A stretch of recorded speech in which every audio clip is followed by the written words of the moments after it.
My first video, I'm back. I've had half term, my children on half term. After spending a month away, I wanted to spend some time with them.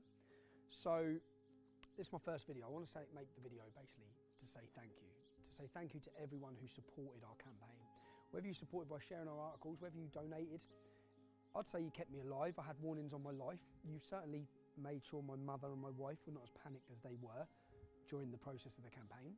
In the end, I ended up with full military protection, military trained protection by security that was paid for by people who supported our campaign. So a special thank you to every single one of you. How did the campaign go? I learned a lot. I think it was a complete beneficial experience. It's the first time I've ever been involved in anything to do with an election. We threw ourselves into it with no experience and no plan really, and we just went.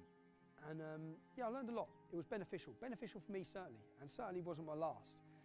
It opened my eyes to a lot.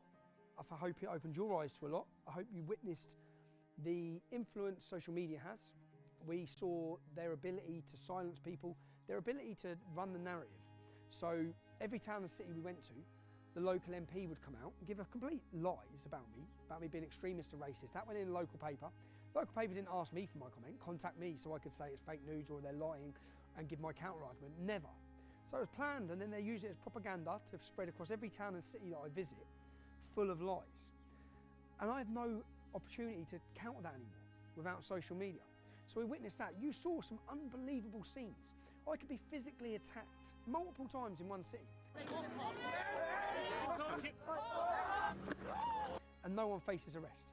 A Muslim can attack me, whether it be a milkshake or not, it's criminal damage and it's assault, and instead the police drive him and drop him to the train station so he can celebrate his attack in the back of a taxi.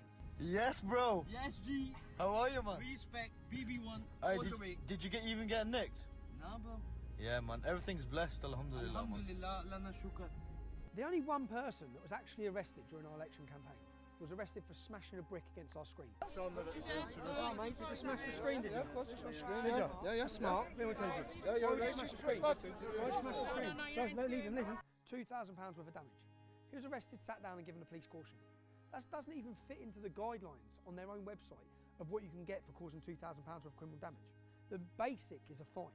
Who's paying that £2,000?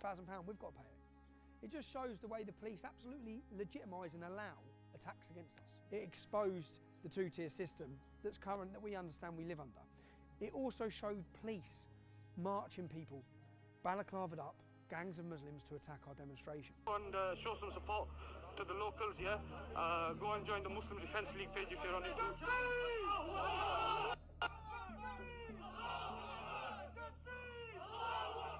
Back off!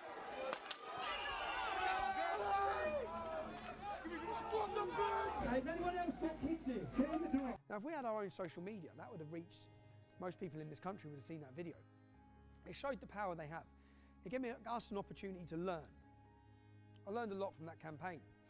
It was beneficial. It was an opportunity for me to say thank you to everyone who supported the campaign. I have a documentary that I'm working on. It'll be ready in about 3 or 4 weeks, so just bear with us. It's going to be powerful, hard-hitting. We also have our bus. The next big thing for me is the fight of court.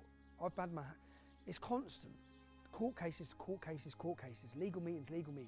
It's tiring, and that's the intention of it. The intention of it, you've all witnessed, you've all seen what I was sent to jail for. Look at this video now. I am being charged with, they're saying it's a common law contempt for taking a photo and asking someone a question as they walk into court. So have a look at mine, I'm on my own completely. I'm outside Leeds Crown Court, where today, 10 men are facing verdicts. They're verdicts for alleged grooming and rape scandal. Now have a look at the BBC, Lucy Manning.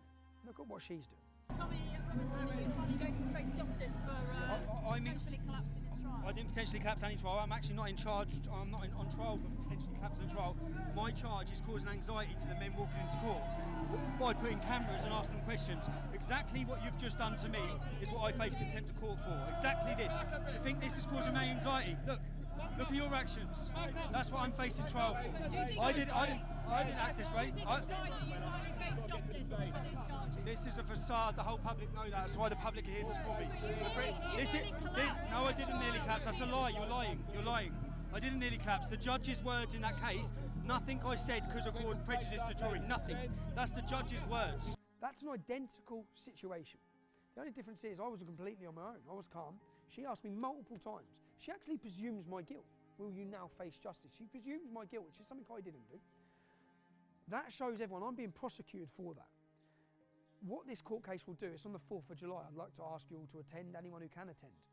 It will continue to expose, I say it's not about exposing me, it's exposing our judicial system and the way it's being used, the political target. This is a politically motivated case against me, which I'll probably go back to jail, possibly go back to jail anyway, on the 4th of July. So if you can attend, it's outside the Old Bailey. I've got a massive statement I've been working on now. That's all I'm going to spend my time doing, working on to expose the complete hypocrisy. I want to do it in the courtroom. I want to do it in front of the judge. I want the world to listen and see the hypocrisy in this case and the way the law is being used to target me, whereas any other journalist, never in 60 years has a journalist been sent to jail. I've already done 3 months of solitary confinement. Other journalists who have collapsed trials through to prejudicial comments in the media, they've received fines. My comments weren't prejudicial, that's proven now. They've dropped those charges. They're not saying I prejudiced the jury anymore. They're now saying that I caused anxiety to the Muslim paedophiles and that it was a common law because I took a picture.